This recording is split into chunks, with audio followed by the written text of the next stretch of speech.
There we go. Now we're alive.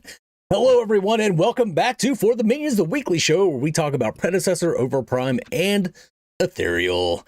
And this week, we're going to be talking about Predecessor's hotfix. It came in lightning fast. We're going to be talking about Overprime possibly changing their development direction. And we're going to talk a little bit about Ethereal since the Bearded Wolverine did quite a great interview with the Ethereal devs, or one of the Ethereal devs, and a tester. But I am your host, the Mangoose. Joining me this week is longtime friend of the show, longtime friend of mine, the Bearded Wolverine. Hey. The Bearded Wolverine, yes. What's going on, everybody? Is the Bearded Wolverine, your Michigan Wonder. Excited to be here. Thanks again for having me. I think this is my third show, fourth show, something like that. I don't know. I love it. Anytime you're able to have me, I'm all about it. So excited to get into this, though. Very excited to talk about these MOBAs that we enjoy to play. Indeed. We were talking a little bit beforehand, and before we get into the actual updates, I just wanted to talk about a little bit about my experiences lately with the games, because today was a stark contrast to what I've been experiencing with both games. I played both Overprime and Predecessor today, and it seems like a lot recently. I had really good games in both, like very good games where I felt impactful. It wasn't just that I was playing well, it was just I had opponents that knew what they were doing, and I had a team that knew what they were doing, and that's just the greatest feeling. That feels so good, but it seems to be a rarity a lot in both of these games lately. It feels like it doesn't matter if you win. Like sometimes when I win, it doesn't feel. I feel like I could have played the worst game of my life and we still would have won, or I could have played the best game of my life. We still would have won. Same thing if we lose. Worst game, best game, doesn't matter. We would have lost. And it feels terrible that your actions don't have an outcome, input on the outcome of the game. It feels like picking up one of those choose your own adventure books, but the ending is always the same no matter what you choose. Which is one reason I think I've been enjoying Predecessor a lot more lately, is because it felt like the decision of if we were going to win or not was out of my hands. It was in the hands of whoever decided to take Fangtooth, like whichever team was taking Fangtooth. Now that they made those changes, it doesn't feel nearly as much like that anymore. I've been having a lot more fun with the game. So how have your games been going, Bearded Wolverine? My games have been great. The thing is, I got into these games because I enjoy teamwork, right? I love playing with the team and going with it. But recently, I've been just doing solo queue or duo queue, and I've been having a lot more fun doing that, because I've been doing my best as an ADC main. I've been trying my best to just be like, hey, I need to learn another role. I'm pretty good at the duo lane with support as well. So I'm like, you know what? Let's just go off lane and see what I can do there. And I've been learning off lane. I've been posting a lot of videos with me playing Grux, and I've been enjoying it a lot, actually. So solo queue, solo lane with Grux, and I've been having a lot of fun, actually. It's a lot of fun. I can't believe it. I know Viking, the Jedi, is a solo lane main himself, and he complains about it. I'm going in there and I'm loving it. I'm literally having a blast in solo lane. I'm like, this is great. Now, there's certain heroes I go against that I just can't stand going against those heroes. But like, other than that, like myself learning once I learned how solo lane is supposed to operate, because it's the exact opposite. In duo lane, you're like, hey, let me slow push this. Let me bring it to my tower and freeze it here and just take, just like farm these minions. That's all I'm going to do. In solo lane, you're like, nope, you literally just push them and you abuse, and you just push and abuse, push and abuse, push and abuse. And it's complete opposite. Like, it's a complete, like a switch in your mind. You got to do that. And I was literally trying to freeze my lane as a solo laner. And I had people come in my stream, and they were telling me, hey, no, abuse them. Try this next time. Do this next time. All right. So the next game went in. I started doing that. I'm like, and I annihilated people. I'm like, what is going on? Like, this is what I was supposed to be doing. And I've been having a lot of fun doing it. I think solo lane, it's such a wide range of different like levels of enjoyment, I think, because like your lowest level of enjoyment is if you picked a melee hero into a ranged hero and it feels like you can't do shit. Yep. Mid-level is when you're like melee against melee or ranged against ranged, and like you're actually duking it out. You're kind of figuring it out. But I think the best feeling of any you could ever have in a MOBA in any game is when you finally crack the code of how to use your melee hero to take down that fucking Murdoch or that howitzer or whatever ranged pick for the off lane, whenever you crack that code and you actually beat them out, that feels so fucking good. That feels so. It feels like you did. Not only did you beat that laner, you beat every sons of bitch that takes fucking ranged in the off lane. It's a great feeling. Yep. I beat their team. They have their own team, and I am not one. Like, I literally, ever since Fault, I've always been an anti-ranged hero in the offlane. Mm-hmm. I just feel like you're abusing a system that shouldn't be abused, right? So I don't like to abuse a system, and I only do it in Pred. I've done it a couple times, but I've only, like, last night I did it. I was telling you about this before the show. I did it because I could tell. I looked at the team comp and I was last pick. I could tell I was going against offlane Murdoch. So I was like, well, I'm going to counter range versus range. That's why I think was my best chance of doing it, because I knew that we were kind of going against a higher scale team. I'm like, this is going to be like my best chance is this. We still ended up losing, but like, and I didn't do great, but like, it is what I just knew that was my better chance. If I would have went with Grux like normal, he would have just kept me under tower the whole time and I couldn't do anything. And I like, at least with my range here, I could out there and at least try to poke with getting some farm here and there. But it was tough. It was a tough one. But yeah, I don't like doing the ranged hero. So I would love to be, that's one code I've yet to crack. So I'll crack, once I crack that one, I'm going to love that one even more. Yeah. Right now, what I'm loving is the ability to bully the offlaner. And after bullying the offlaner, I'm able to go in and take mini prime by myself. Once I take mini prime by myself, then I bully the offlaner even more. And then now I'm even bullying the enemy jungler, and I'm taking their jungle while I'm pushing lane up, taking jungle. That's what I love to do. Sit there, like, they'll come in. It's like I'm taking jungle, and then one of my recent TikToks was them coming to take my jungle, I'm taking their jungle, and they come in after me, the offlaner and the jungler, and I take them both out. Just with a 1v2 Grux, and I'm just sitting there. You can't stop me. I'm just that strong, and I love it. Is that the one where I commented "swing away, Meryl"? Yes. You know what that's from? No, I don't. I knew you referenced something, but I didn't know what it's from. It's from Signs. Whenever the alien's about to poison Macaulay Culkin or whatever the fuck that kid is. No, it's not. It's not Macaulay Culkin. But it's not Macaulay Culkin, but I know what you're talking about with Signs. Yes. Yeah. I've seen that movie forever. I know I gotta go back and watch that. Well, okay, let's move on now. Let's actually get into the updates, and we'll start off with Predecessor for this week. So, as we were discussing before this we even got going, so Predecessor, they had their patch, bunch of item changes and stuff, and now they're doing a bunch of hot fixes to kind of tone down a few of those item changes, which I think the biggest news here isn't so much what has changed and the different like nerfs and buffs to heroes and such. It's how fast they implemented these changes. Yes. Like was it even a week? I don't think it was even a week. No. Like this week, the plan was to talk about how we feel about the patch changes, but then this hotfix came out and completely threw that into disarray before we could even talk about it on FTM. So I think, yeah, because we do the podcast on Tuesdays, which is the day they do their patches. Yeah. So this was definitely not even a week later, because we would be doing the podcast on that if that was the situation. So. Yeah, so what do you think? What do you think about a hotfix this fast after a patch? I love it. I love it. Well, I love it and I hate it. I guess there's a love-hate situation in this, because the hate is the fact that there was obviously something that wrong with these items. Yeah. That they needed a hot fix. But what I love is the fact that, and this is something that, a shout out to a meta, is they've always been about feedback, right? Now they don't just balance the feedback, right? They balance the feedback and data, but because they got so much feedback and we were able to give them enough data, they were able to go in and make a hot fix this quick. Like, I think that's a shout out to the community, and it's a shout out to a meta as themselves, because we were able to give them enough feedback and enough data points for them to sit there and realize, yep, these are the changes we need to make, to make this game a lot of better experience for the players. Yeah, I too love it. I absolutely love that they went in this fast and changed things.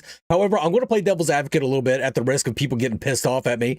I just want to say this isn't really my opinion. I just want to bring up that there could be an opposing side to this, which is, I mean, you already mentioned it yourself. Why were things so wrong to begin with that they needed a patch this fast?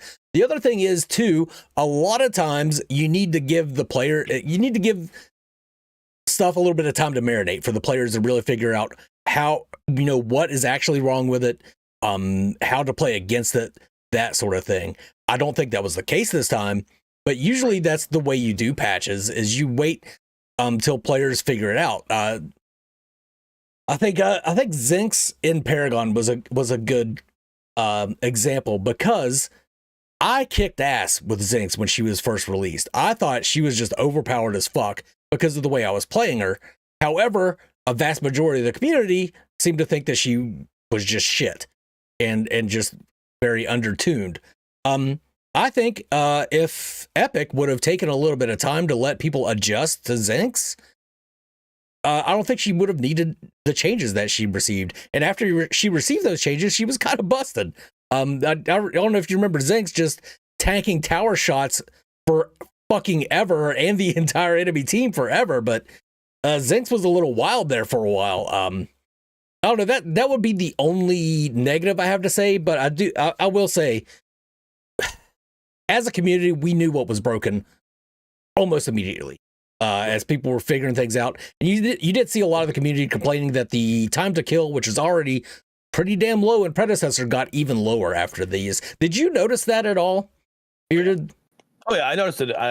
I've been talking to you, a lot actually. And I know that's one of your biggest gripes is the time to kill is just too low in Pred compared to PTO. And I agree, it is definitely low. As an ADC main, like I enjoyed the fact that I'm able to go in there and wipe some people pretty quick. But I also, as an ADC main, that means I get wiped pretty quick too. So I definitely would prefer a little more time to express, use skill expression. So I'm all about it. I've been a advocate for that as well. And with 4.3, there was definitely, you could see it. You felt it. Like, this is just like, we're literally just, people are just getting evaporated off the map instantly. And I think that's just kind of, you see these, right? And I want to say something. Fox Cloud says hotfixes this fast should only change bugs as caused by the patch, in my opinion. And I agree, that is your main reason for a hotfix. But I do think that with this one, this is a different situation. The fact that they were making a mass item change, and there was just some things that just got overlooked, and here we're in this situation. So this hotfix, I think is okay. I think it's something that they can learn from, and that we're not going to see another mass item push like this, and that we're going to need a hotfix right after. All right, I just think we some of these things were just like, they made these changes, and it's like, whoa. And I read them out. I've always been, even going back to the default days, when I read a patch, and I don't judge it until I've actually played it. Right. Mm-hmm. So I'll sit there and be like, all right, I'll read the patch. I'm like, okay, I think that's going to be crazy. Well, let's actually go use it. Let's go in game. Let's use this item and see what it actually feels like.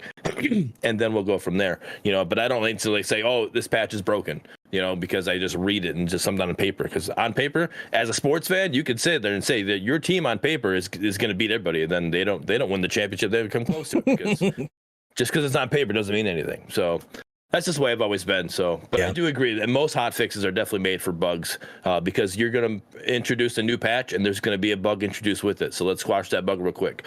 So,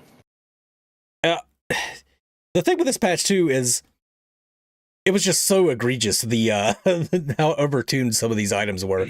I've barely touched Chimera in Predecessor. However, I looked at all these notes and I was like, I'm going to put Kingsbane on Chimera.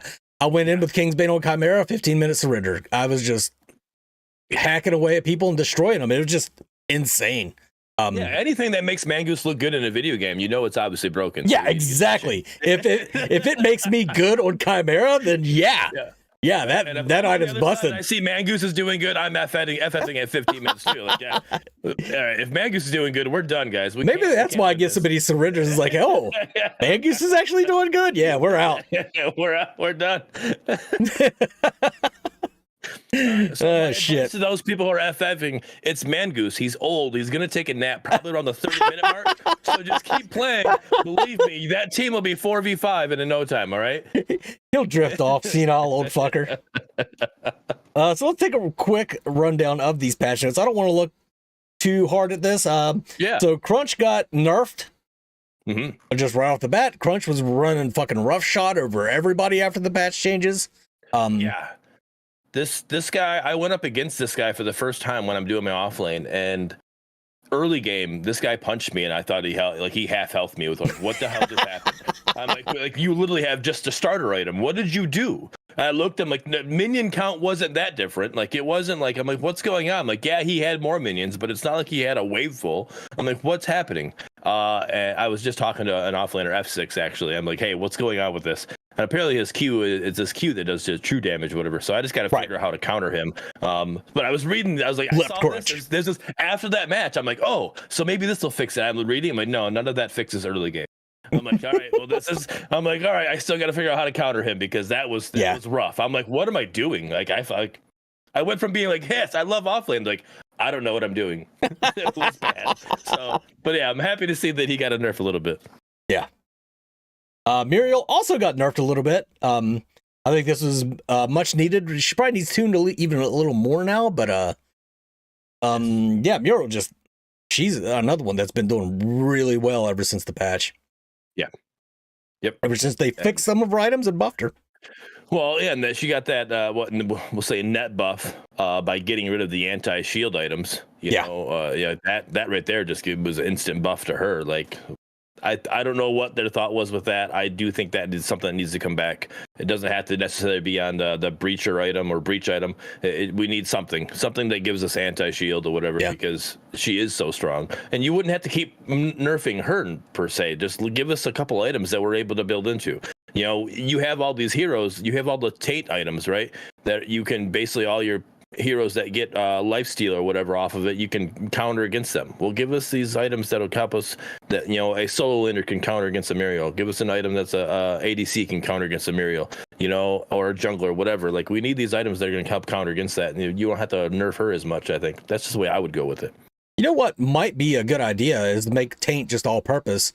Not only does it reduce healing, but it also deals a little bit of extra damage to shields.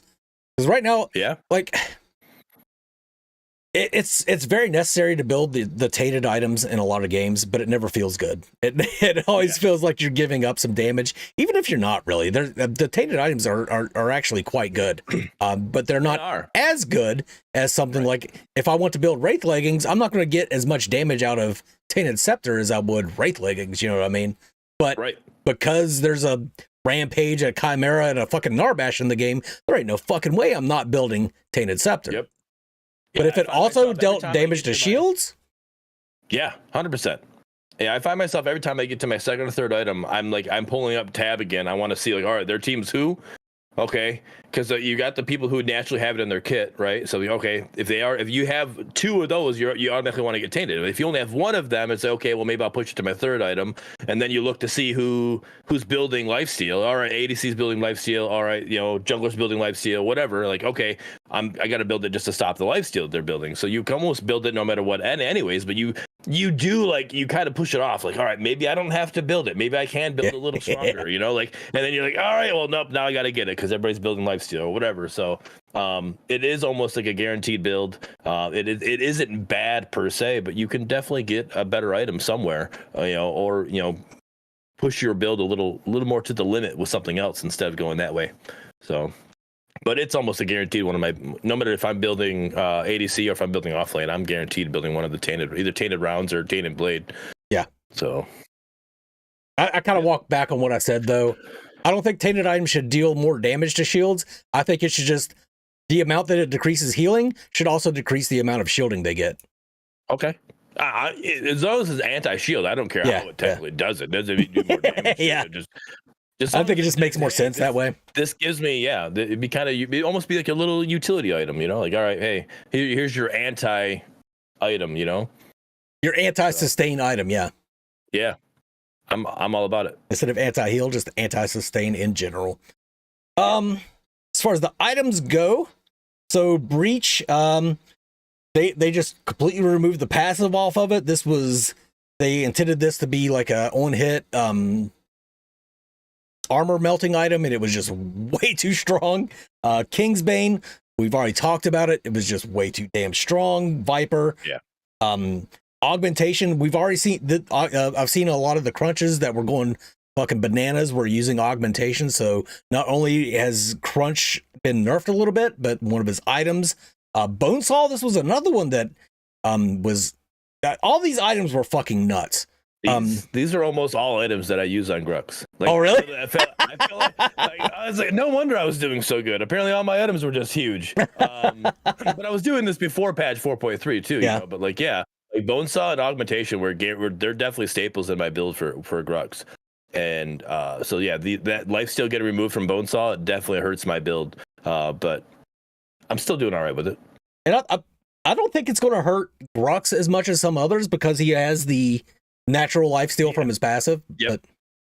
Well, yeah, and I still build Kingsbane. I just don't get the extra that I had with it. I'll get the Bonesaw and I'll get Augmentation, but I get Kingsbane now because Kingsbane still does good. That the 2 passives that it has now are great. Especially being a melee attack character, like you just sit there and keep hitting it. That scaling is crazy. Especially, I do attack speed Grux, so I'm just sitting there and the scaling just goes crazy with it. Like I love it. So out there clubbing, right? Bearded out there clubbing. I'm a little old to be clubbing, but I do what I can. Legacy, I thought this was another one that I looked at and was immediately like, that's ridiculous. The CC immunity duration decreased from 5 seconds to 3 seconds. 3 seconds is still a little ridiculous, but 5 seconds was just bonkers. That is bananas. Yeah, so I want to bring this up to you. I want your opinion on this. Our boy Crashy, also co-host on Predcast, he brought up he's a jungle main, right? He brought up because of this change to this legacy, he said that Absolution is the better version of legacy now because of these nerfs to it. Oh, really? Yeah. So Absolution is 40 physical power, 25% attack speed, 20 magical armor, and 30% tenacity. And legacy is 40 physical power, so equal there. 30 magical armor, so you're getting a little less magical armor with the Absolution. You get ability haste, 10 ability haste, and you're only getting 15% tenacity with legacy. So you're getting double the tenacity with Absolution than you do with legacy. That's a good call. There are other things too with it, your passives or whatever, that can kind of go a little bit different, but definitely a little different. Yeah, that's a good call. I'm like, Absolution does seem like just a better version of legacy then. Yeah. That's interesting. That's what you want. Do you want attack speed or do you want ability haste? You know, and what are you, and depending on what hero you're having, you know, but you can kind of build either way with that situation. Wellspring was also nerfed quite a bit, which, as we saw, Muriel was nerfed. This is one of Muriel's main items that she uses. And so this got hit. So Muriel took a pretty big hit with this hotfix. Yes. That one, I don't even know what Wellspring does, to be 100% honest with you, but reading that, when I read it, I was like, okay, I'm like, all right, I can see this definitely affects her and Narbash. But and even in the reading, it says that it was apparently, I needed to know this item because I'm glad it's there. I didn't know I'm sitting here thinking like, wait a minute, as a decker, what am I going to do? I could have been building Wellspring and healing my ADC the whole time. I was like, dang it, I didn't know about this item. That's the one thing, like when it comes to, like, I can play duo lane support, but I'm usually playing Richter and I'm just building tanky, right? To help out, you know, just kind of be that peel, right? So I need to start building other characters and learning these items to get better at that. I would say it's not so great on like Decker or Richter, even though it does provide that heal. That's not the niche they fill, right? Like Narbash and Muriel, they're both sustain style healers. They want to sustain you through the fight, whereas Decker and Richter are both set up execution style supports where they're either saving you with a stun or setting up a kill with a stun. Right. And that little bit of healing, if you stun somebody that's a Chimera that's coming after your ADC, if that healing pops off, that's not going to save them if Chimera hits his E and then continues to slash through. Right. But with the shielding of Muriel, it might be. Tank items actually got buffed in the hotfix. Needed. Yeah. Void Helm, the magical armor, just an extra 5 magical armor. And then Warden's Faith, this is the anti-crit item. The cost has been decreased, which I think is pretty damn good. I think that's a good way to balance items is with cost. Yeah. Yep. Yeah, allow that player to get to that item faster. Gives them that power spike faster, so it'll give them a little boost. So I'm all about it. Yeah, I think overall pretty good changes. Like we discussed before, I think the biggest news out of this isn't so much that what was changed. It was just how fast they changed it, and I think it was a good pace. Hopefully they do that going forward. I hope it doesn't discourage them from making new item changes and new items just a little bit overtuned, because you do want people to actually use these items so that you get the data on the items. I just think that these were just a little too much. I think it's going to make them hold the patch a little bit longer and test it and verify that their numbers should be where they're at, right? They're not going to just throw them. It's literally, they turn it up to 11, right? When it's on some of these items, they say, wait a minute, that we should have only went to 10. We shouldn't have went to the 11. Let's bring it back. And that's where the hotfix comes in, right? So they're going to just focus, and like, instead of like us getting patch 4.3 the week that we got it, we would have got patch 4.3 a week later, because they're going to take more time now to sit there like, wait a minute, let's focus on these items and make sure we're not going to have another 4.3 instead, right? Yeah.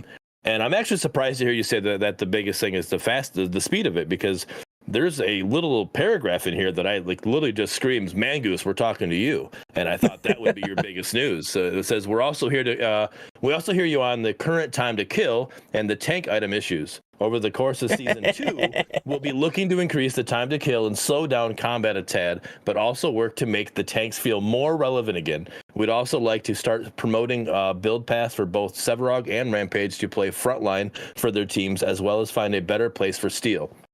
These changes will focus on the survivability and ability to disrupt whilst tuning their base damage accordingly. We don't want to remove the ability to build like a bruiser on these heroes. However, changes we make will try to keep those paths open. With this in mind, itemization for tanks will be key and big topic of the Meta Studios balance team going forward. So the time to kill will be increased, and it'll give Mangoose a little more time to be a little more skill expressive with his Bellica.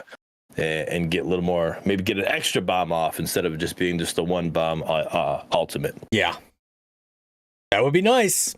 I've been playing a lot of Rampage too, and after the changes, I did get melted by a Drongo. However, I didn't feel that was the items. He was just way ahead of our Drongo. like you got to take that into account too. Of course, an ADC is going to shred you late game if he's fucking fed, and this guy was full build. I do think, though, some of these items allow for that feeding to happen quicker. Mm-hmm. Like, I've been seeing a lot of ADCs just like looking. I actually, we ended up winning the match. I was playing a game. It was last night or the night before. I looked over and I was 2-1-0, and I had a bunch of farm over my off laner. I rotated over to do Raptor, and my jungler didn't show up. I'm like, okay, well, let's just try to get a pick. And I jump out. I do my little knock up on the Sparrow. I do the pull on the Sparrow. I do my R&B with the Sparrow. I'm like, all right, I got this, And next thing you know, I'm dead. I'm like, what the hell just happened? Like, I had a surprise on her. I'm literally just owning her. What's going on? I tab up. I look at, she was 18-8. I'm like, how the fuck does she have 18 kills right now? I'm like, what is going on? Yep. That shit happens, man. I'm like, I think we ended. My ADC went 10-10 and something, right? And she was like 22-12 or something after that, or whatever. But like, we stopped feeding her, but like she got to a point. I'm like, what is going on? Like we were able to somehow like avoid her and get the kills that we needed on her. But like, I'm like, what? I literally just got over here. What are you guys doing? Like 18-8? Like what's happening? Like how did you have 18 kills? But like I said, we end up winning. But like I've seen with these items, some of these ADCs, they can get fed pretty quick now. So you gotta make sure you're checking that tab screen to really kind of see how things are going. Just to, not saying, because again, we win. I'm not saying to forfeit because hey, she's fed, we're done. Like we still haven't pulled the dub. But you just approach that fight a lot different when she's got 18 fucking kills. I wouldn't went in like I did as a 2-1 Grux thinking I got this. I went in all big PP charging and realized I got a small PP. Like, yep, I'm done. I'm not here for this. So, that best day ever energy. Yeah, right. All right, right, well, I think that about wraps it up for Predecessor, unless you have any final thoughts about Predecessor before we move along? I know. I just keep giving it a try. Don't FF unless you're playing against Mangoose, because he's obviously cranked. You know, you can't beat a Mangoose that's, you know, owning it. So You can't beat Mangoose, you're not going to be beating anything, so you might as well get the fuck out of there. go beat your meat instead. All right. Well, let's go ahead and move on. Which, by the way, I always thought augmentation was a spoiled piece of meat or a turtle shell. It does look like it's like a steak that's just been rotting or whatever. I completely agree with you. That's exactly how I see it. Speaking of beating your meat. So let's move on now to Overprime. So this was something we didn't really talk about last time, but it's fairly I think this is a bit of an old comment, but Ranger specifically said in the developer diary in their Discord that they're going to start slowing things down a little bit and focusing more on the gameplay and fixing things within the game. And then he's been doing polls within the dev diary, like, what do you guys think of ADCs? What do you guys think of the state of tanks? So that they can get like kind of a better idea of the directions that they need to go. We've talked about this before. I think if Predecessor could speed up, which they have, with obviously you see this really fast hotfix, and if Overprime could just slow down, and we see that the Team Soul Eve is slowing down a bit for Overprime, and that I think that's great to see, because they've got a lot of loose ends that they need to tie up, and that was part of the problem with Paragon back in the day, is they just kept iterating on top of already broken mechanics. One thing that comes to mind, that something they never ever fixed, it was in there till the end of the game, is Faye going upstairs. You would get stuck all the time, and it's like something they never fucking fixed, and it's like, why is this still in the game after so many years? But it would be nice to see them especially fix the desync. You could see it in a video I just did about Howitzer. I blinked, and like you see the blink go off, but it's like about a half a second before I actually blink forward. And the biggest problem with that is, if you launch abilities after you blink, they're going to launch from where you were, but you're not looking at where you are. It's like so fucking confusing. That would be weird. Yeah. This could be a tough one for me to talk about, because I don't have the experience with Overprime anymore, because I've tried to go Overprime a few times, and the only time I can play, and I told you this last time, the only time I can play games is when I'm streaming, most likely, right? Mm-hmm. Not very often I can play a game that I'm just like, hey, I'm just gonna go relax and just go play a game. So my time to play is while I'm streaming, and I jumped on Overprime and I was playing it, and I literally was like, my viewers were like, hey, this is like watching a slideshow. Yeah. It was that bad. I'm like, what's going on? I was playing the game.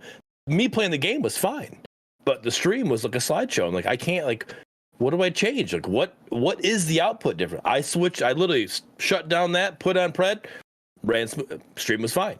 I'm like, what? So it's not OBS that's doing something. You know, like OBS, I didn't close OBS. The stream was still up. So like, what was the difference? I don't know. I haven't had a chance to really sit there and play it. So I've been keeping up on reading the developer diary, and I've been watching the highlights. You know, I was watching that the last highlight they posted. Watching that one, and you see this Kai. I want to know, is the time to kill too long in PTO, or is there something? Is that Kai building something that just like, this guy was like at 1 health the longest time, had 4 people beating him up that were at least half health, and he went through and owned them all. I'm like, I know Kai's kit is sustainable, right? He's got sustained his kit, but like that, what is going on? Then I watched later, there's somebody who just melts a Kai. I'm like, yeah. Okay, well now I'm confused. Like, what what is going? Is it how this guy played? Is it the items he built? Is it how the enemy team was playing? They just weren't built up. I was really confused, and I want to know how that first highlight on the latest highlight reel. So if you guys go watch that on their YouTube channel and watch that Kai, he like literally just sits at a quarter health, even less than that, you know, and he just owns these people. I'm like, what is going on that a Kai can't get killed here? It was definitely throwing me off. But well, he was buffed in their last patch, and he's an animal right now. Okay. It takes longer for his stacks to drop, and he deals more damage with his Q. So he's just, it used to be to counter Kai in Overprime, at least, you stun him, walk back a little bit, his stacks drop, and then he's a free kill. Now, okay, you stun him, and walk back a little bit, doesn't matter. It takes 3 seconds for his stacks to drop. He's going to get back on you before his stacks drop. So that's the reason Kai has been an absolute animal in Overprime lately. Okay. Yeah, no, that explains a lot then, because because I think the Kai that I watched get destroyed, he wasn't able to close that gap. He just got melted before that gap was able to get closed. Hey. So. Oh no, Matt, my bad. All right. No, I just saw Soul Cloud. And, I played against Soul Cloud. Soul Cloud figured out my number one weakness when I'm playing Gideon, which is walking towards me. People run away from me so much on Gideon in that game because Gideon is just fucking cracked too. Yeah. And Soul was on Gadget. And he was just coming at me. And I'm like missing everything on it. Oh, my one weakness, walking towards me at a brisk pace. So we all just found out Mangoose is like the guy from Mr. Deeds. Yeah, he's got his eyes looking this way. Yeah. You just walk right towards him. He won't be able to hit you. He can hit there or there, but he can't hit right there. Yeah. And Jordan the Queen's talking about ARAM mode coming soon to Overprime. I haven't seen anything on that. Ever since they talked about they would have an ARAM mode and they showed us the map that they're going to use for the ARAM mode. And before they got picked up by Netmarble, they did have that ARAM in Overprime that was genuinely some of the most fun I've ever had playing a Paragon like game. It was just really, really fun. But so I do hope that we see that soon. I do remember you and Windu before PTO came out. The early access. Mm-hmm. You and Windu were playing an ARAM mode for Overprime back, or I don't even know. It might have been called something different. It had been like 3 years ago, yeah.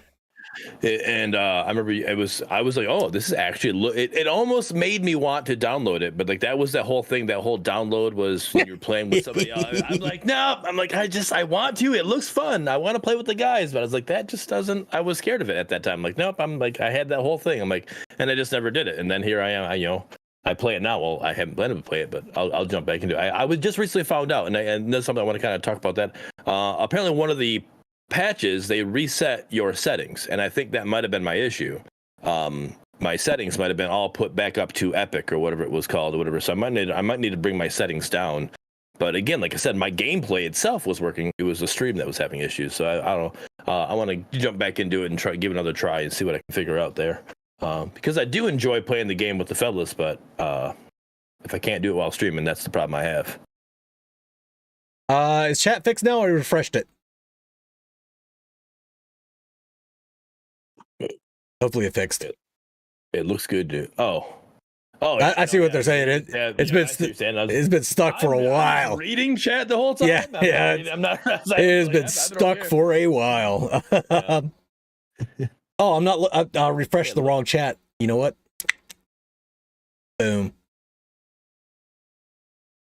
Boom. There we go. Should be good now. Oh, let's see. Something else. I completely kind of lost my train of thought, but so I'll just jump into something else I wanted to talk about for Overprime, which is fucking bullshit right now. ADC Decker. Oh, if anyone has had the displeasure of facing this, and I kind of hate to put it out right now that it's so good. ADC Decker in whatever fucking lane you want to play her is an absolute monster. She is a fucking beast. The fact that she stuns for so long, and then you put an ADC's damage on top of that, and a slow bubble on top of that, it is fucking ridiculous. You cannot, if she's in lane, mid lane, or off lane, whatever, she will tear your ass up so fast. It is bullshit.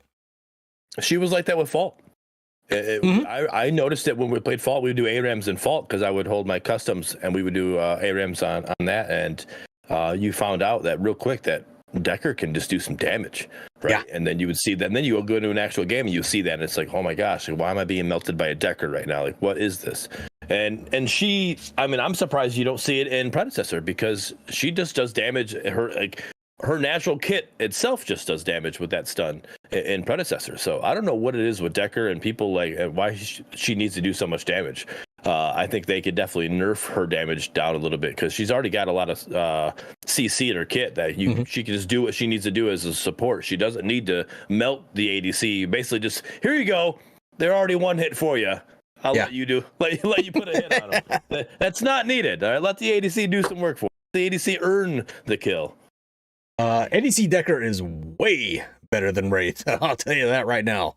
Right? Way better than Wraith. Let me answer this. What's ARAM? All random, all middle. It doesn't have to be all random, but it's usually you queue up, you get a random hero, and then there's 3 of you that go into one lane and fight it out. And there's usually just one tower and then the core. It's just a simplified version of the game, really, that forces you to learn new heroes. There are other ways of doing it to where you can choose a hero, or like Here's the Storm does it. You have 3 options to choose from, so you have 3 different heroes that you can choose from to play. Ooh. I don't think I've ever done that with you. I'll have to try that one with you.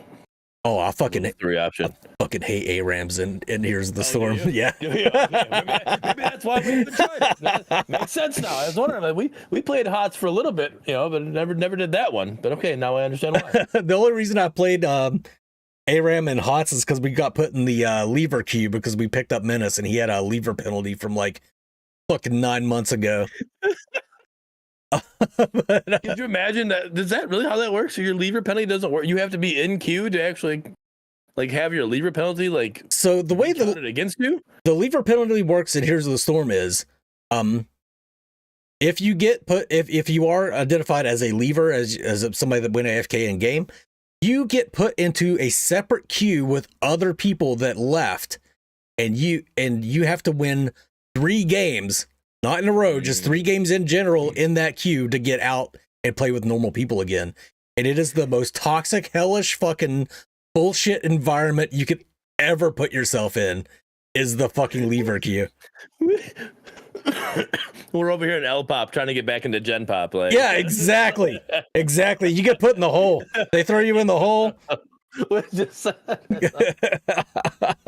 of a bitch. I just want to get back to Gen Pop. Come on now. All right, got it. Interesting. Oh, shit.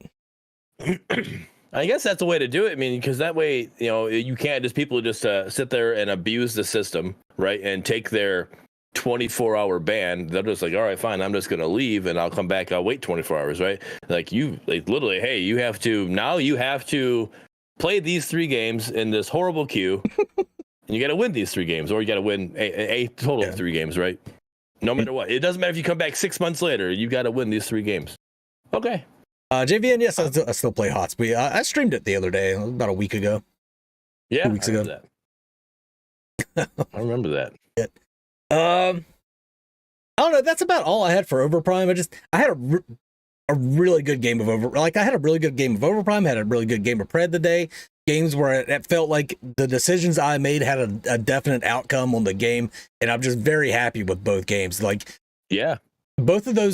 Overprime and Predecessor. I know a lot of people say that I'm fence sitting when I say I like both of them, that I'm not committing to one. I genuinely enjoy both games for different reasons. They're that different. They're vastly different that you can like them both. There's no reason that you can't. Like it'd be different if we're sitting here talking about Fault and Pred, right? Fault and Pred are that close of a game. There are still differences, but they're that close of a game to sit there like, okay, which one do you would prefer one over the other one? These ones they're that different. Like one's a high pace, like quick action, a lot teleports, a little more things to focus on. The other one's just like, all right, strategy. We sit here, we got to focus on strategy. We got to work on our micros over here. Like this. There's a lot more to it.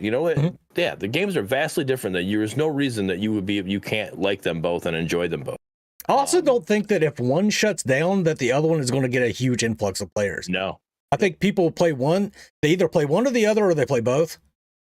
Yep. And that's going to continue on down the line. I don't think, especially Predecessor, if Predecessor shut down, you're not going to have Predecessors playing Overprime. They're just going to play. They're just not going to play. I think the same with Overprime. If Overprime shuts down, you're not going to have.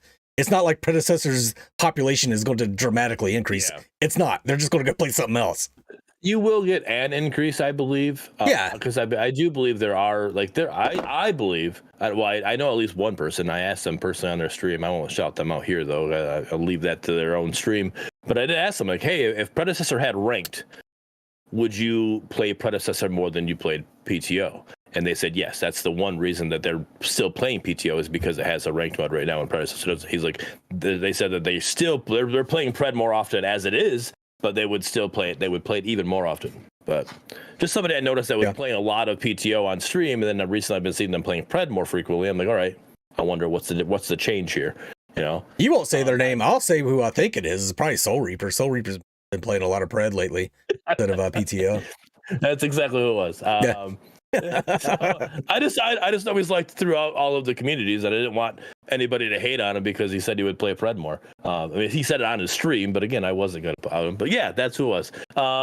I do have to ask you because I know you said that you were having issues optimization wise. You said you just had a good game today. Like, has things been getting better for you, or like? Oh no, optimization wise, it's still shit. I don't know what happened this last patch, but I had to go down to medium settings and not fucking stream the game for shit.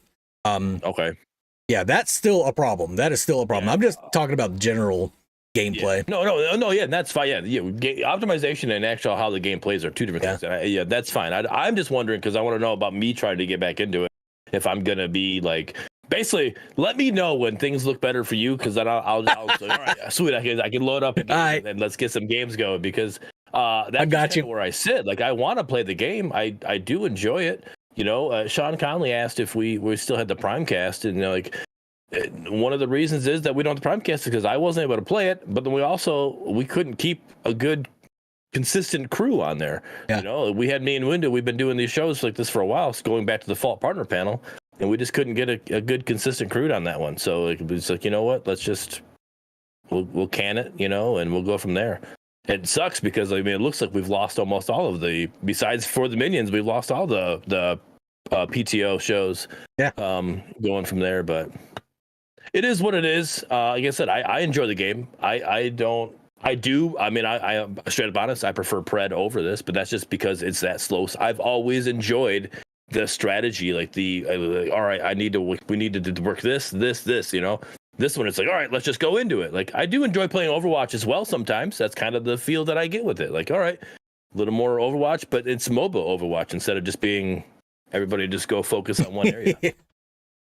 So, no, 100% agree. Yeah. That's like the whole rank thing too. Like, I used to enjoy Overprime a lot more than Predecessor. After Predecessor made the Fangtooth changes, I enjoy them about equal. But still, 9 times out of 10, when I said, like, if I'm done, if I need a break from working on something, I'll queue up Overprime instead of Pred, because there just feels like there's less pressure there, because Overprime has a ranked mode. So I don't feel bad if I blow it out my ass and do horrible in an unranked Overprime match. Whereas with Predecessor not having a ranked mode makes it so that every game is ranked in a way. Yep. Just like it was with Paragon, just like it was with Fault. It's not that I care about my rank. I feel bad if I fuck up somebody else's rank. You know what I mean? Yeah. So I feel like I have exactly to. What you mean? Because I'm that guy. I know it's not ranked, but I'm trying to play. All right, it's not. I'm like you in the sense like you said in that last FTM. Like, it's not about winning, right? I just want to have a good game. Right. If we lose, like you and me, we've had a couple. We would go and it was a long out game, like 45 minutes long, but it was back and forth. You know, that we had 3 Fangtooths, they had 4. You know, and it would just win up losing at the end. That's a good game to me. Yeah, that's a fun game. But then it's like you got somebody that's like, hey, I'm just gonna troll and pick this random player, and it's like I'm gonna pick. I've seen somebody in Overprime. I'm gonna pick Twin Blast, jungle, and it's like, what are we doing? Like that's like. What are we doing? You know, like this, like, what are you going to do with it? And then that person just doesn't do good. And now the rest of us is falling away because we don't have a jungler. Like, he's pretty much a 4v5. And it's like, those are the situations. Like, it's like, I just want to have a good game. Like, that's all I'm asking for. So I'm that person that I want ranked in Pred, because I want to just sit here and play my level and enjoy my level. And that's where I'm at. Like, I just want to play a good competitive game. Like, I'm not And if we want to, all right, hey, let's go troll, we go play quick play. Like, that's fine. I understand that. I get that's what people want to do, but I'm at the point where Pred, I'm like, I just want to play a game. Please let me enjoy my game. So yeah, I'm that guy that you're like, I don't want to do it in Pred. I'm the guy that you would be upsetting in this. Yeah. So I completely get it. You don't upset me, so you can still play with me. I know you only like the solo queue now, but you can still play with me. All right. Well, I think that's going to wrap it up for Overprime. Unless you had anything else to say. No, that's good. Overprime. Sean's got a comment about Pred real quick, and I'll comment. Pred needs to get a proper ping system. Sean, I agree with that. We talked about that 2 Predcasts ago. We went over the whole HUD system and all that stuff and what's going on. So yeah, we were talking about options, and I do know that the devs were in the chat listening to us on that one. So hopefully we'll get something. I'm not going to say soon, but hopefully we'll get something that's going to change that up. Let's move on now to Ethereal. So you recently did a really good video. You guys go ahead and check that out on the Bearded Wolverine channel. I have his YouTube linked in the description below. And it was about an hour-long interview with one of the devs and one of the testers, and you were just talking about all about Ethereal and the different changes that have come to that game. So I mean, a lot of people, like, they were tracking Ethereal for a while, and then I keep getting a lot of comments now, like, is Ethereal still alive? Is it still a thing? Yeah. It very much is, and it's very much improved. We need a playtest. Another playtest. That's what it was. Like, this is me, my personal opinion. I came into these Parazombies. I built my PC so I could play these Parazombies, and I knew of Ethereal because of people like Mangoose and Bridick and all them that were kind of talking about it when Paragon died. So I knew of it, and I was paying attention to it, and then getting to know Mangoose through all the other ones, and then getting into know Jelly Knees, all the situations. Like, all right, jumping into these playtests. I got pulled into as one of the content creators for them. Like, all right, sweet. Doing the playtest, and we did the Extra Life event, right? That's what it was, Extra Life. Mm-hmm. All right, yeah. So we did the Extra Life event. That was their second Extra Life event. You guys had you did the one that were just all Dantes, right? Yeah. Dantes all mid, ARAM in a sense, right? Was that an ADAM? All Dantes, yeah. All mid? Yep, ADAM. My favorite is all Narbash, all left. Love that joke. Okay. Yep, that's a good one. I like that one. You guys had that one, and then we did the other Extra Life event, and then after that we had another playtest, and then I think we were talking about another playtest, and it's like that was just keeping the community active, right? We weren't able to play the game all the time, with an early access, but we were able to still touch the game and see how progress was going. Mm-hmm. And then it just went silence. We're getting some communication here and there and for the minions, but we're not getting much. Like, I was hoping Jelly was going to be here today because I want to talk to him. I wasn't able to bring it up on the show, but we were getting so much hype about a mocap suit. Mm-hmm. And we know Jelly's got it. He said it for the minions. He's got the mocap suit. Like, all right, sweet. That's the one thing that's hurting this game, I think, Mangoose, is the emotions. Like, Aron is like this, like, fucking mechanic. Like, I literally feel like I'm playing Mario Brothers back on a Nintendo Switch or an actual Nintendo. It's just that weird motion. Like, it doesn't feel smooth. And I think the mocap suit, once they get that going, is going to make the game that much better. Yeah. Like, that's the thing that's hurting the most. I think visually the game looks great. The game plays great, but it's just the motions of the heroes that are just kind of like, this needs to get worked on. And I think that mocap suit, once that gets going, I would love to hear what, how things are going with Jelly and how that's going. But like, that's my biggest question. They've been putting out a lot of content and stuff too. Unfortunately, Jelly couldn't be here tonight as his girlfriend finally had that sex change operation. So now that he has a penis, they can finally hook up and do their thing. Jelly ain't having sex with some woman. So no, they've been putting out a lot. They've been having a pretty consistent flow. Yeah, his boyfriend now. Yeah. They've been putting out a pretty consistent amount of information for Ethereal, which has been really nice. We've been seeing like the Kalia gameplay that I've got up right now. They're putting out shorts and all kinds of stuff. I'm really excited to finally get to play Ethereal again because it is such a fun game. It is a much higher learning curve than either Overprime or Predecessor, though. It is. Yep. There's a lot more involved in Ethereal than any of these games, but that's exactly what a lot of us are really looking forward to. Yep. Yeah, much higher. When we first started playing this, I literally was like hoping that you were just gonna be my support and just hold my hand and carry me through because I was like, I don't know what I'm doing. Like, I'm literally trying to like, what's going on here? You know, I still had fun doing that, but like, yeah, the learning curve on this one is insane, especially having double jungles and what's going on there. It's crazy. But the interview though, we talked mainly about, the whole point was to kind of get more information out here about Kalia because they felt like they weren't getting as much traction as they would get with some of their videos on this one. So we kind of did the interview to kind of use a little more traction on it. Yeah, no, I'm excited for it because this is, I think in most of their heroes, if you look at it, they got 2 ADCs. They got multiple players that can play support, you know, like depending on how you want to play. Yeah. You got a bunch of offlaners, right? But you only had one mid laner, which was your Noxus, you know, or like I like to call her obnoxious. And now we finally get a counter to her, or not really, it's not necessarily a counter, but some of it's not a mirror match, you know. So it's finally, that's going to make the game even better in that situation. Like, you're not always just going to have the same mirror matches, you know. So I'm excited to see that because we haven't, since the last playtest, we haven't had it to where you pretty much, unless you were off lane, you were pretty much going at the same, it was a mirror match game. You know, you had the same ADC, you had the same support if you went Malaya, you know, support, because she's the true support. The other ones you would like to Marina, sorry. Malaya is the other one. Marina would be your true support. Then you would like to pick Aron or Talos, you know, and kind of do like an off support, situation. Which works. Like I said, you have those characters that can do that, but like, it's nice to finally see that we're gonna get some, I can't wait for the test. I don't know when it is. I can't wait, because once we finally get out there, it'd be nice to see how it actually plays again. Yeah.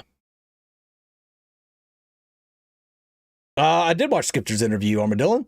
They talked you up quite a bit. Yeah. But no, it's just it's gonna be a really fun game. Great job.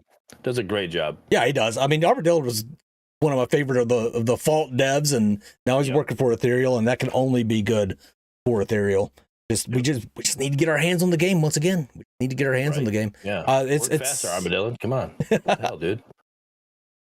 I need to be putting out probably more Ethereal content myself, which I am going to be. I don't know if you guys saw the Paragon to anime video I did, where I took all the Paragon characters and used AI to make them into anime. Oh, I did see that. I did that for Ethereal. It once again turned everybody into girls. I don't know why. It knows what sells. Yeah, I guess so. But the actual Sky, I know what sells too. You got it on your shirt right now. I do. Got it on my shirt right now. But yeah, they turned out actually way better than the Paragon heroes, because I think Ethereal's heroes look a little more anime anyway to begin with. It definitely, I think their art style would definitely fit more with that anime style. Yeah, I heard anime. Yes, Owen. Yes, Owen. I think it's fun to see Kalia too, because Kalia was one of the very first hero designs we saw for Ethereal. We saw Malaya and Kalia. She had a lot less clothes back then. Both of them did. They've covered them up, which I think is to for the best, especially with Kalia. She just looked better than the bikini that she was wearing before. And they touched up the art quite a bit. It used to be very much a way anime style of art that they had for all the myths, but now it looks a hell of a lot better. The game just looks better, it plays better, I guess. I just want to get my hands on it. I want to chuck some more people off the edge of the map with a Ron. That's what I want to do. There you go. Seeing this gameplay, she just not too long ago she just ran off base, and the base itself, like the reflections coming off of that, I can't wait to like have a bigger system. Like I'm actually looking to upgrade my GPU, and I want to do like some ray tracing. I think like I'm not saying the game has ray, like when this game goes full release, like for it to have ray tracing and that base to be all shiny as it is, like just the reflection you have coming off of that will be insane. Like and the reflections off the water and all that stuff. Like this game has so much potential with because what I've always said about their devs, they just have this big, like they're shooting for the moon, right? With a lot of their stuff they're going for. So the potential is a lot higher because they're shooting for so high. And I just can't wait for them to see, them actually hit the moon, man. When they land on the moon, it's crazy. Hey, Armadillo has the same birthday as me. However, probably quite a bit of separation in the years. Probably. Aries brothers. Jelly's not here to slip that date. Yeah, there Yeah. you go. Yeah, Jelly's not here. He's not here to goal keep. Go ahead and slip it out there. Let's move on now to some of the questions we had. Owen's the one in the comment above him. Like, yeah, that'll be the time for him to slip. Let's see. Switch this back to. We're going to questions now. The FTM questions. We're going to the FTM questions. If you guys have questions that you want us to answer on the show, just leave them in the For the Minions Discord, which should be linked below.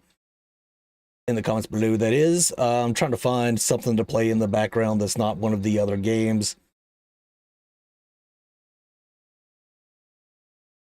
Bloodhunter, while you're looking that up, says, I always turn off ray tracing so I can get better FPS. Oh, man, that's completely understandable. Yeah. I just think that as a streamer, you want putting out better looking content is better than, you actually gaming with FPS. Like if I was just playing the game by myself, I'm not streaming it. Yeah, there's no reason for me to have ray tracing on, need the visuals, right? But I want to put out the best content as a streamer to have my viewers see how great the game can actually look. Mangoose actually said it in his last video when he was playing his Howitz PTO. Not having ADCs in left lane. He's like, hey, don't take this for how this game looks. I had to bring the settings down to be whatever, like this is not how the game actually looks, and we want to, as content creators, we want to put out great looking content for the community, the games that we're creating content for. So we don't want to put out something. If we can put out with ray tracing, let's do it. If that has that ability, I'm all about it. Let's move on to these questions. Hear my dad confirmed. We both came in. But we said before on the fall partner panel that I'm your dad. So does that mean I'm Armadillo's grandpa? Yeah. That's right. That's right. Oh shit. Oh, Came from your mother's vagina. I came in your mother's vagina. So the first question here is, what do you think about the current vision systems in both games? Should there be changes to either ward system, or could they implement a fog of war feature into the game? 100%. I'm all about fog of war. I'm all about the fog of war. I think that's great. We talked about this on the Predecessor before. Fog of war. I think fog of war. It makes you want to use wards. Because if you don't have a ward up, you don't have vision there, right? So having that fog of war on the mini map is just putting a ward there. Like then you can also see, hey, we have no ward. Let's go put a ward up so we at least have vision in this area. So I'm all about the fog of war. I think that would be great with any of the games we play. Right. It doesn't have to be just PTO or Pred. Any of the games, even Ethereal, I think would be benefit with the fog of war system. I'm all about it. Because that's the biggest thing we complain about is people not using wards, not in either in PTO not buying the ward, or in Pred just not using it. You get wards, you need to use it.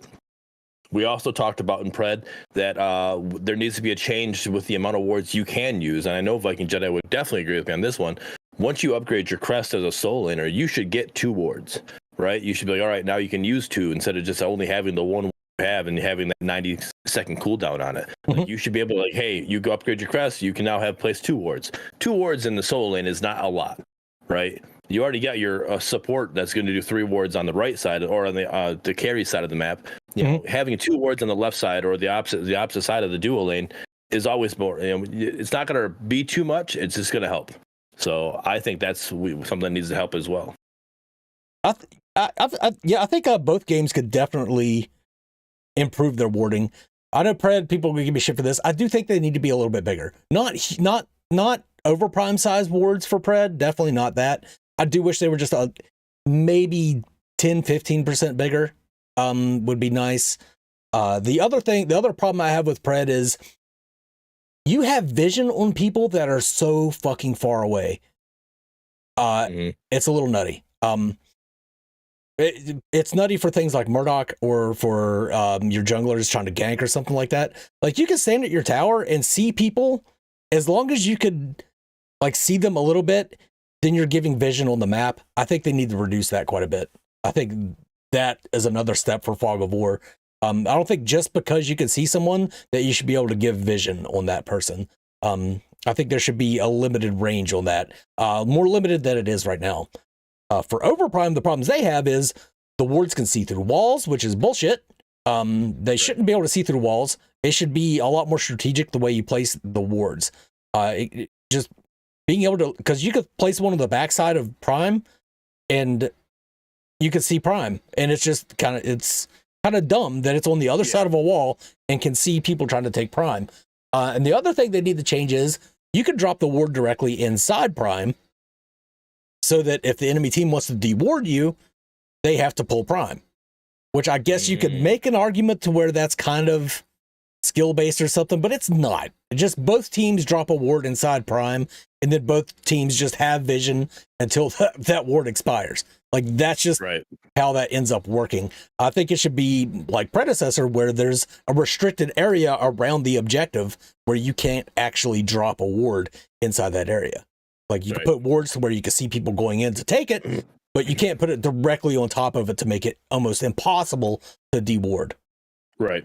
There are the spots in Pred that you like, the little dips in the wall, you can drop a ward over. If you're on the other side, you can drop, a more safer way to drop a ward inside Prime Pit or Raptor Pit to see what's going on. But it's not putting it in a place that is like, now the only way for you to deward that is to activate Prime or activate Fangtooth. So yeah, no, I agree. I agree that I do think I agree with you. PTO's wards are too big and going through walls. It's definitely, you should never have a ward that's able to go through the wall. That just does. There's no positive advantage for that. It's just a broken advantage in my opinion. I'm okay with Predecessor's wards getting bigger. I do think that they could be a little small for some areas. You need to focus more on the choking points, but I think even some of those choking points, they're still not just big enough. I want to be able to cover every spot of this. You have an access point here, an access point here, but you could actually still shimmy past that. I'm like, I want to be able to, I'm covering this. So I'm putting this ward down. I want it to be covered. So I'm all about that. But yeah, Fog of War, I'm all about it. Huge. I think when I read this question earlier in the week by Crimson Rage, huge. I'm all about Fog of War. Let's see. The game is coming to Samsung Smart Fridge in 5 years. That is a definite time that I know, and that's for every single one of these games. Nice. I'll start saving it for my Samsung Smart Fridge now. And yeah, that's what I mean by presence line. Like, yeah, you can still see them, but you shouldn't be able to give information to your team about where they are, just for purpose. It's. I've seen a few examples of it, and it's a little ridiculous. Let's move on to the next question. Also, do you think Pred would benefit from including more camouflage abilities into the game, whether through items or active abilities? Currently, Kalari is the only character that can camouflage, so should there be more? Well, I think with the additional Wraith, we will probably get even more camouflage. What I 100% do not want to see is you had the old purple buff in Paragon, the purple river buff, that would give you stealth. Yeah, I dislike that because heroes are designed and balanced around not having stealth, and the ones that have stealth are balanced around that. When you give a Grux stealth so that he could just walk up and then just land the perfect smash and grab into an ultimate, it's hugely unbalanced and it doesn't feel good at all. So I don't think they really need to add any more into the game. If they do, it should be with hero kits that are balanced around it. I'm not opposed to it being as an item, as a river buff that you could just go up and you're able to just go get it. Like, no, that's something I agree with you. That definitely shouldn't be a thing in the game. But like you getting an item, like Fall had an item. I can't remember the exact name of the item, but there was an item you literally would just be able to get stealth. If you held still for long enough, you would turn invisible. I think with Pred's camouflage system, that would be even more balanced than what it was in Fault, because the camouflage system, as long as you're in a certain AoE, you're able to see that person, not like 100% see them, but you're able to see, a little transparent version of them, a little more opaque. So I think that would be okay to have an item because one, you're forcing that person to use an item slot. One, and then two, you're forcing that person to use gold for it. And it's probably not going to have the best stats on it as well because you're already getting the fact that you're going camouflage. So you're almost like losing an item slot. You know, it's almost like a gamble. So if you want to bring it as an item for people to have that, I'm okay with that. Like I said, because I actually prefer the camouflage system. And I just recently talked about this in the podcast. I think for Kallari and the camouflage system, I think that, and I'm an ADC man that hates Kallaris. Like, literally, you get rid of Kallari and have it not exist ever again. I'm completely okay with this, right? So, but this is weird coming from me. But her purple ring that she has around her that shows you that AOE, I said in the podcast, I think it should only be visible for her or her teammates to know that, hey, she's in range to be seen. But if she sneaks up behind a Murdoch, there's no reason for him to look down and see, hey, there's a purple ring. I got a Kallari behind me. Yeah. Like, that's not how camouflage works, right? Like I'm as a hunter, you know, you don't have like, you're sitting there like, oh, deer comes walking up, like, oh, there's a purple ring. There's a hunter around here. Like, you don't have that. Like, it's, if you're not seen, you're not seen. Like, it's camouflage is like, okay, I know you're within range to be seen. That's it. And you shouldn't have that purple ring to kind of tell that you're there. I think that needs to be gone. Camo mod and stealth tech were never bought. But that's, again, I wouldn't say never bought Armadillo. I've seen it in game. I watch people use them. All right. So that's a wrong statement. All right. But those were the names of them in Fault. And, but yeah, like there was literally, you would lose. That's what I'm saying. If you want to put it in the game and let people have them, I'm okay with it. But again, the item stats with it aren't going to be the greatest because you're going to, one, use an item slot and two, spend gold on it. So, but you're going camouflage. That's the benefit of it. If it's on an item, then you're then you can balance it. You have a tuning knob for it. If it's on a river buff like it was in Paragon, there's no way to balance that shit. No, that was wrong. You're kind of over the stealth bushes, Robert Jones. I am as well. I've been over those stealth bushes for a long time because I don't agree with the way they work. If you fire out of the stealth bush, that's waist height. You should be able to. They should be able to see you. That's what's that. Yeah, I agree with that. That's the way it should be. Like, I don't understand. Like, now, correct me if I'm wrong, because I never played Legacy. How was that? How it was in Legacy? You could sit there and just fire from the bushes and just not give up your area. Well, they didn't have bushes in Legacy. They had shadow wells for one. The wells. But if you fired, I'm not 100% certain on if it revealed you after you fired from the shadow well or not. I think it did, though.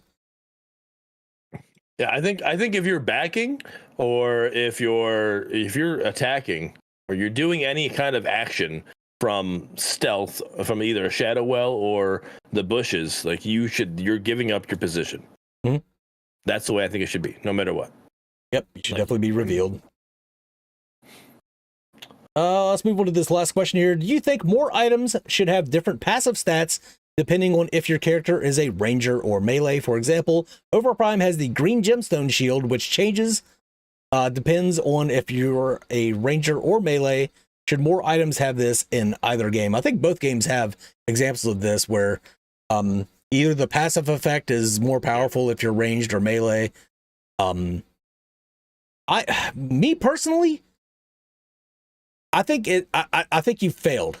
If that's the way you balance the item is by making it stronger on melee or stronger on ADCs or stronger on ranged, then I think you failed. I think there should be a better way to balance that item.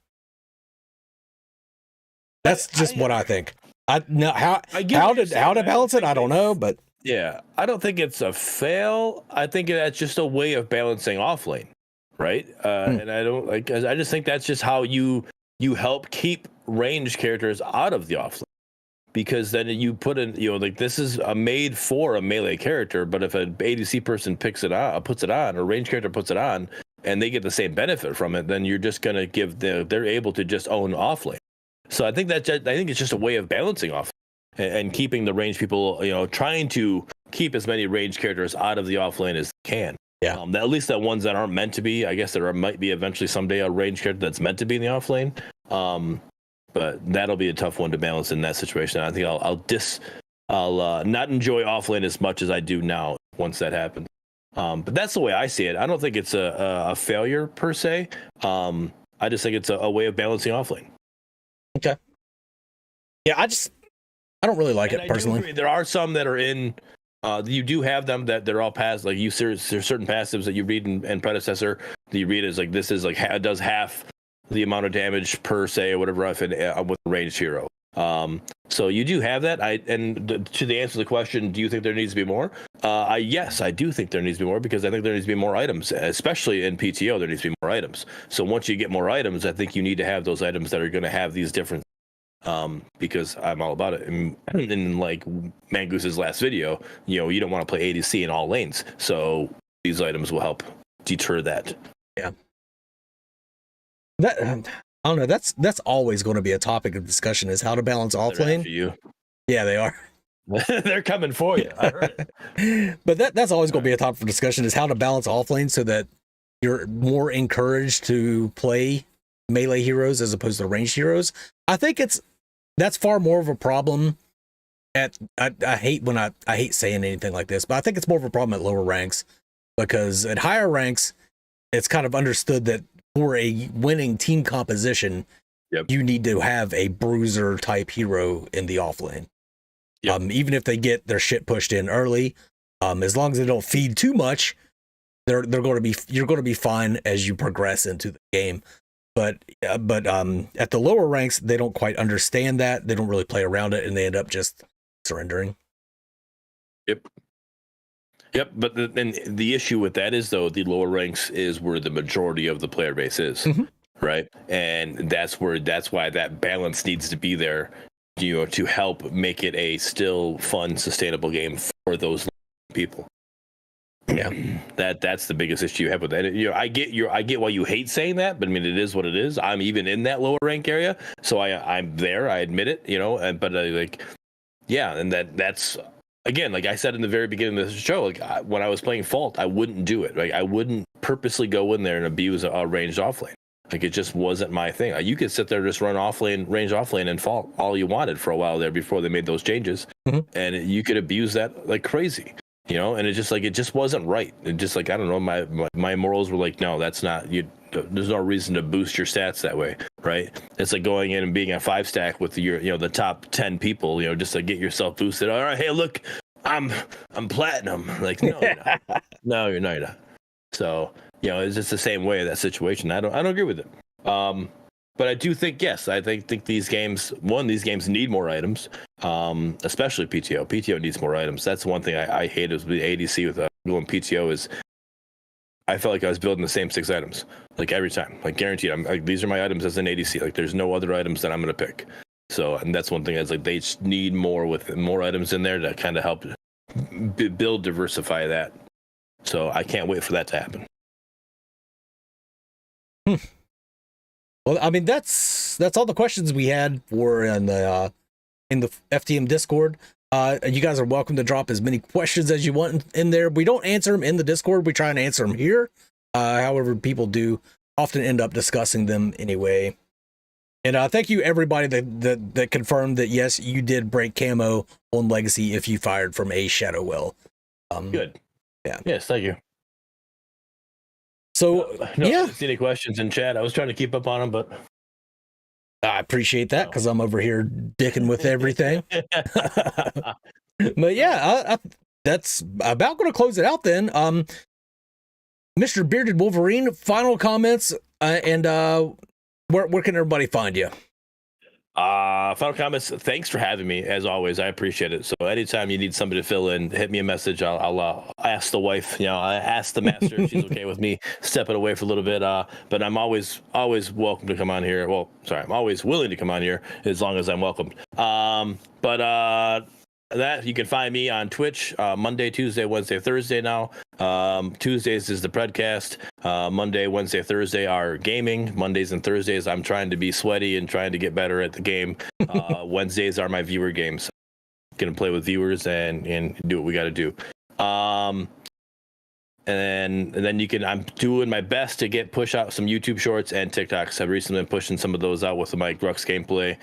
Enjoying those. I got a Grux triple and a Grux quadra kill that I recently just posted. Nice. So you can find me I'm Bearded Wolverine on all of those. I'm pretty sure you can find me everywhere there. So, but other than that, having a good old time playing these games. Right on. I have his Twitch and his YouTube link below. I don't have your TikTok, so I'll get that linked in the video description later on.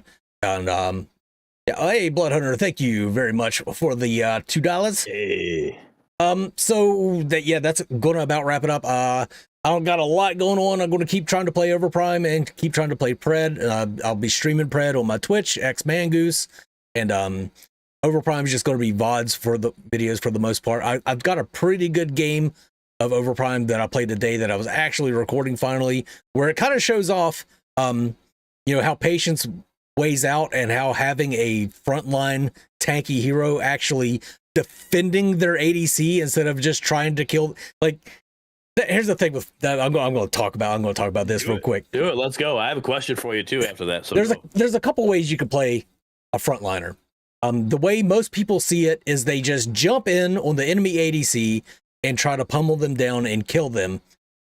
And but that leaves your ADC exposed. If you have the correct team comp for that, if you have a diving team comp, like if you have like a Rampage and a Countess that can jump in there and quickly kill off that ADC and then get back out, that's one thing.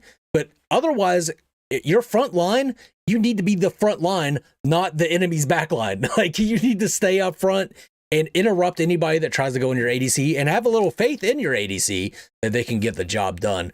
And I think this game of Overprime really showed how strong that could be. I was playing Quang and I built him very tanky, didn't have the greatest early game, but later in the game, enemy team really didn't have a front line. All they had was a Chimera, and as soon as he would jump on my ADC, I would either root him with the sword or I'd knock him up with the I think improved kit that Overprime has for Quang. And it was just a pretty good game. So you guys can look forward to that. Also look forward to the Ethereal to anime video. I'll be doing that pretty soon. And I'm also going to discuss, since a lot of people kind of don't know Ethereal's kits, I'm going to discuss their kits, what they're known for a little bit for that game as we go through and do that.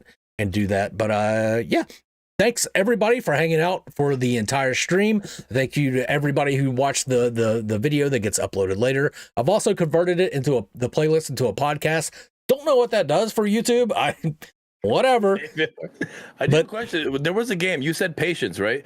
And patience helps you with those games. There was a game, you, me, Jelly, and I think even Viking was in part of that we played, and we literally, like, they got overprimed playing Predecessor. They got overprimed twice on us and pushed our tower or pushed our core. We defended it both times and we were able to get the win. Did you post that on YouTube or no? No, I wasn't recording. You were? Oh no. Oh, okay. Yeah. I wonder if I was recording. I'll have to go see if I find that. I thought for sure you were going to post it. I was waiting for it because that game was insane. We made a great comeback on that. Oh, you know what? Patience was great with that one. I was recording that one on OBS. No. I had OBS open, but I was recording through Shadowplay. So the end result was it flickers back and forth. It just a terrible quality. So I do have that game somewhat recorded. But all right, I will see if I have it somewhere. Yeah. I know I either recorded or I was streaming. I don't know. I might have been streaming that. I think you might have been. If I was streaming, I definitely have it. I just gotta go find out the VOD on Twitch. What made that great is we all even said it. We're like, we just need to let them push up one more time, and if we wipe them, we can win. And sure as shit, we wiped them. And I was on Bellica. I was like, I got the core. I'll defend the core like a motherfucker. You two push up, and we actually won that game. Yeah, that was a great one. That was great. That was a great one. Never surrender, guys. Never surrender. Patience. Never show patience. So, I was all about it. So, no, I wanted to see if I. So I'm gonna see if I can find that. See if I can post it on my YouTube as well. I'll at you on it. Tuesday, Sean Connolly. Tuesday, I'll be posting that Quang video. Tomorrow is going to be the Ethereal video. But yeah, thanks for everybody for showing up and hanging out. And but that is going to wrap it up for this week. Thank you so much, Bearded Wolverine, for holding it down for us. It was a lot of fun as always. But for now, this is I missed this.